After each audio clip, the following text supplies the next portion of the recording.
Good morning, Black Excellence family, and welcome to week 8 with Professor Jihad.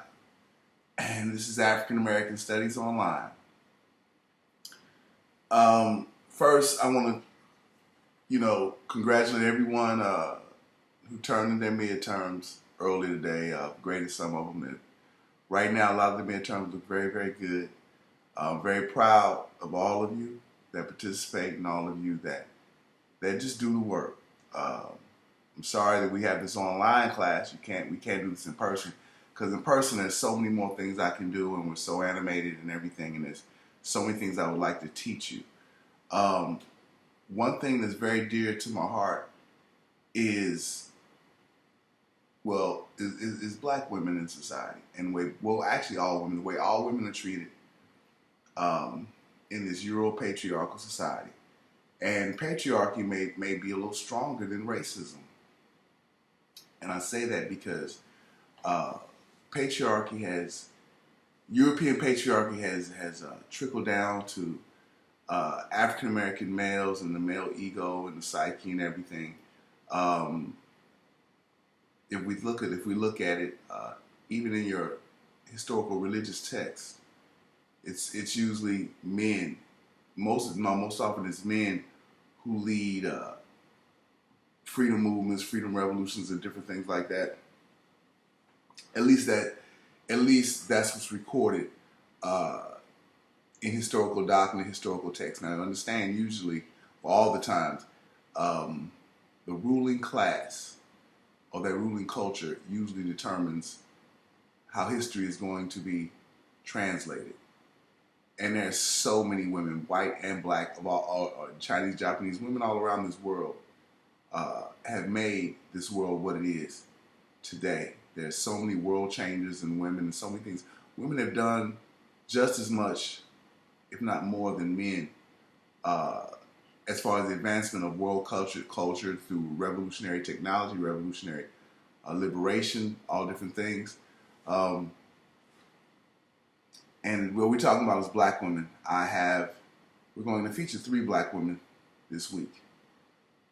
One is Septima Clark. Septima Poinsett Clark was phenomenal.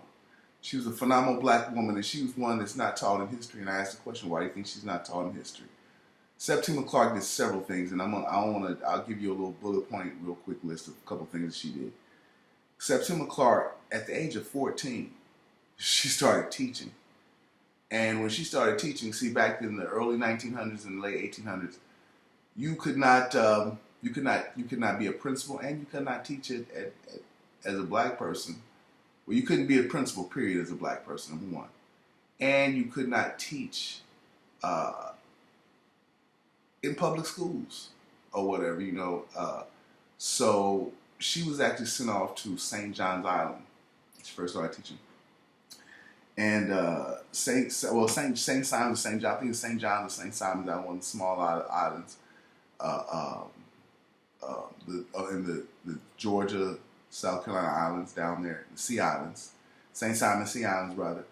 And at the time, children had not been educated. There was no public education down those islands. So, and people were, you know how people are. People are very intolerant to change a lot of times. We ask for change, but a lot of times we don't want to do things to enact the change. And we didn't really truly understood how education could liberate us until she taught them. And what she did, and this is the way she taught them. Septima came in, and first it was the children. But before she could really get to the children, she had to get to the parents. And what she did, and back then the teachers would live with the families or whatever, because then they didn't have nowhere for the teachers to live, especially the black teachers. And the maining, pretty much all they did was, farm and grow things and stuff like that on their farms. So what she did, she observed, and she worked on the farms for a few minutes, for a few days or whatever, weeks, whatever. And she came with concepts that would help make the farmers' lives easier. And those concepts that had to do with reading, technology, and things like that. So when she started teaching them how to read things that would help what they're doing. They're farming, help them make money or whatever, help them understand things, right? And then what they knew is when she came along, we had only been 1 or 2 generations out of what is it? Sorry, we only been one or two generations. I've got a brain froze after enslavement. We had Reconstruction, 1 or 2 generations out of Reconstruction, and during Reconstruction, it was a time where you had more blacks in political offices than any time in history, and it was from like 1873 to 1888, something like that. And the reason being because we first had the right to vote after enslavement. You know, they gave us the right to vote, and they took all this from us after we exercised our vote because we knew exactly what enslavement was and we knew what freedom looked like. So when we voted all the people in the office during, especially South Carolina, Georgia, Mississippi, especially South Carolina and Georgia had the highest rate of blacks in political office per percentage. And things started to change until we were burned out, and that's a whole nother story, until Reconstruction ended. And Reconstruction was the reconstruction of America for blacks. That's really what it was. But you still had these remnants, these ideas, and these remnants from then in the early 1900s because you had grandfathers and fathers could tell you stories about the times that blacks took over, the times the Hiram Rebels was elected and the things that he did in the legislature. So to after Reconstruction to vote, you had to usually have these harsh poll taxes and not only just poll taxes, but you really had to these questions that you had to know. And one thing that it was always about the Constitution at first. They may ask you to learn the Constitution, recite the Constitution backwards or whatever. So she taught them to read by using the Constitution because they understood what freedom looked like. They wanted to vote. And she said, "We're gonna be able to vote." They hadn't tried to vote because they knew they were not literate. They knew they couldn't pass the poll test. So she used the Constitution to teach them how to vote. And this was for their liberation. And also, well, the way they ordered supplies and stuff, they ordered things through Montgomery Ward, Sears and Roebuck catalog, which was Montgomery Ward, whatever. And to be able to order the stuff, they had to understand how to read. Well, they had to go across the shore to the mainland, and they had to get people to help them order. Well, she taught them she showed them, well, if you can understand this literature, these words, then you can order yourself. You can save so much time and so much money by doing it yourself. So that's one, and it was several things that she did. She was so instrumental. She did so much stuff, and I'm not going to keep going on because I want you guys to look at the video. She was revolutionary in her actions, revolutionary in her thought process, revolutionary in what she did, and she also was the brain stem, the thought behind the Freedom Milestone and Freedom Schools, and hopefully you'll learn a little bit of that when watching this video. Now the second person, and I'm not going in chronological order that you're going to learn about, I'm going on chronological order of basically of like, you know, I guess their age, birth, whatever, like this stuff. Well, next you have Assata Shakur. Man, Assata Shakur is an amazing woman. She's still alive. And we talk about why is she America's most wanted? Assata Shakur, have you heard of her? Well, if you haven't, let me tell you. If you read her autobiography, Black Man or White, or Black Woman, there's no way, I promise you, there's no way that you could ever call another woman a disparaging term like a bitch. You can't do it. And you can't even do that. And think about the struggle and the sacrifice and the loss and everything that this sister has gone through. And this sister, I'll tell you this much, this sister lives in Cuba. Has been in Cuba for, a long time, 30, 40 years right now, under political asylum. Now, this is an African-American born woman, African-American woman. She's in Cuba. The American government knows she's in Cuba. The Cuban government will not release her or turn her back over to the American government. And it's gotten so to the point where not only is it $2 million bounty on her head, if they got $2 million for a black woman. Number two, sanctions have been passed against Cuba for their against for their harboring a fugitive of the American government, so they say. Fidel Castro, the former president of the Cuban government, man looks white. Man told you, I'm African, I'm black. He identifies with black people. He identifies with freedom and liberation. That government identifies with freedom and liberation. And one of the questions is, why do you think that the Cuban government would harbor this woman and their people are suffering and continue to suffer, partially as a result of them not freeing this woman? Why don't they take the $2 million bounty? And I'm going to ask you this, and when you read about her and what she's gone through and the disgust and the travesties and from her mouth and her view, it's 2 videos about Assata Shakur, you guys. You have to read about Assata Shakur. You got to know who the sister is, and she is not Tupac's mother. That was Afeni Shakur. A lot of people say, is that Tupac's mother? No, it's not. There's also a book, if you want further evidence on her, called Inadmissible Evidence by her auntie, Evelyn Williams. Evelyn Williams was also an attorney who represented her, represented the Panther, represented several people from the Black Liberation Movement, the Black Panther Movement.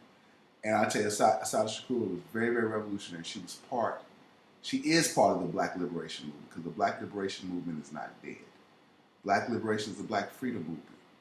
It's just died down a little, but it's not dead. And she was a part of several different things to free black people, and she still is. She actually not only is in Cuba, but she records videos from Cuba still today. I don't want to tell you too much about Assata because she is one of my serious shirus in history. Let's talk about this word shiru. Did you say, what's a shiru? Shiru is, what do you mean, shiro? No, shiru. The word hero is Greek, but it comes from the African word heru. Heru, Heru, H-E-R-U, Heru. Heru was your first and oldest documented. Listen, first, oldest and documented, right? Immaculate Conception. Heru was the first Jesus. Heru was born of a woman named Auset. Auset had been in Greek mythology. Her name became Isis. And Heru, the Greek name for Heru, became Horus. Now, God was Asar. Asar was like this God figure. Was God actually? But that's where the word hero came from. And now we have shiro, so we shiru. So the African word is, I say sheru, shiru, or sheru. Sheru or heru. Heru means hero. Or sheru. But sheru is shiro. And I'm using the African conceptualization, not the watered down Euro-Greek conceptualization of the word. Now, Assata Shakur was my shadow. Now you have another sister that's amazing. I have the distinct honor of meeting this woman, Dr. Maya Angelou, before she passed away. The Thanksgiving before she passed away, I was fortunate enough to, me and my son, take my young son, and we had dinner, Thanksgiving, with Dr. Angelou and about 75 other people, friends. But then we later went back to her house, and because me and her son are good friends. His name is Guy Johnson, her only son, and we just spent time at the house. And one thing she taught me, it's a little amount of time. She said the most amazing thing she said. She talked about courage. She said courage. She said courage is the most important attribute to have. Why? Because without courage, none of the other attributes can even be exercised. She explained, you can't even get out of bed without courage. You can't even leave your home without courage, because you have to have the courage. And then you have to have faith. I think she said it. I felt like when I said, I was thinking faith. You got to have courage, but that courage comes from your faith that you can do this. What makes you know you can do this? Because other people have done it? Because other people have gotten out of bed? Because you get out of bed every morning? Because you've been going to work? No, you have courage and you have faith to know that your human movement has been precipitated by others who look like you, have done the same exact thing. So if they can, you can also.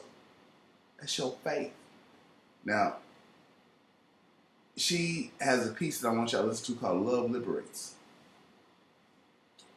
And it's a very powerful piece. And in the piece that, Love Liberates, I'm going to ask you some questions under your discussion. Well, you have questions on all the posts, but particularly in the Love Liberates discussion post, I'm going to ask you, like, how has love liberated you in your life? And do you agree that love liberates? And to liberate is to free. And why do you think Dr. Angelo is so self-reflective in this piece? Why did she write this? For who did she write this? Now, I'm sorry. And I'm going to tell you, the South Shakur piece, well, the question in that is, it's extremely important that you hear from her mouth. But the first question is, why does white America often use another black person to bring down a black person, such as the FBI agent who announced a $2 million bounty on the South Shakur? First question. Second question, why do you think Cuba and their government would protect an American black woman to the point where the U.S. and its allies have passed trade sanctions and embargoes against Cuba because the government of Cuba refused to turn her over to America? Why would they cause suffering over their own people for this one black woman? Second question on her. The third question, what do you think about her story, her struggle? And then Septima Clark, oh my gosh, what impacted you most about what you learned about her? Why do you think she is not taught in history? And then you have this great piece, man. My favorite poem about black women is Black Girl Juice, because Black Girl Juice is the bomb. And a friend of mine wrote it. Her name is Jessica Karen Moore. Amazing sister, most beautiful sister. Oh, I was in love with the sister for years and years and years. Great sister. I want y'all to listen to Black Girl Juice. And then not only listen to Black Girl Juice, I want you to upload or send me a link to your favorite poem by a black woman, or I'm sorry, not by a black woman, but about black women. Now, it don't have to be by a black woman, but it has to be about black women. Send me your favorite poem. I'm just curious, what is your favorite poem? And if you don't have one, I think you need to go find one. Go do a little research on black women's poetry or black women's spoken word, and let me know. All right? And thank you very much. I am going to grade the midterms expeditiously. Again, you got your midnight tournament, so I'm gonna start grading them tomorrow, and prayerfully you'll be able to see your midterm grades. I want to thank you very much. Let's roll this week, you guys. Give me 6 posts now. I need 6 posts or more. But this is a topic that we're gonna do Black Sheroes next week also. And I don't know how many times we're gonna do Black Sheroes, because black women are so relevant in our culture, in our history, and we don't talk about black women. We don't talk about the accomplishments of black women. We don't talk about how black women help move history forward. And I feel like if we learn more about the accomplishments and the greatness of black women, then we wouldn't automatically stereotype black women as just these frilly little, beautiful little things to look at and to have sex with and to clean up our homes and stuff as far as men. We would see black women for the great human beings, for the great warriors, for the great revolutionaries, for the great nurturers, for the great everything that they are. Thank you very much. I'm out. Enjoy your week. Peace.